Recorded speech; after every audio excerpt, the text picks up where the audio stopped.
So let's start with the overview and the differences between the two sets of legislation. I think it's safe to say that this webinar is really about anti-avoidance. This is all anti-avoidance legislation, and up on in the materials you'll see that there are 4 areas of anti-avoidance which people who advise on cross-border matters and on trusts will come across. One is the settlements legislation, which is in section 624 of TOAA, or starts at that section number.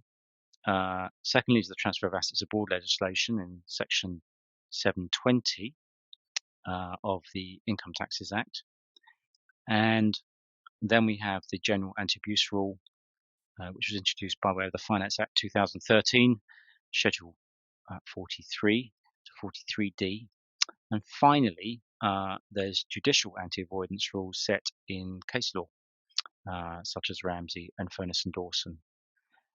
So we are going to cover the main legislative anti-avoidance rules in settlements legislation and transfer of assets abroad.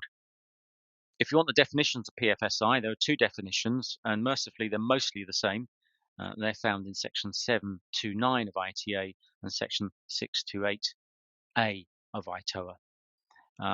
This covers income arising to trusts and underlying companies. Collectively, they do anyway. But please note, you cannot have PFSI arising to non-trust structures. So, for instance, it will not protect company-only structures. Importantly, post-2017, if you're a settlor or transferor, you don't need to claim the remittance basis in order to avoid tax on the foreign income.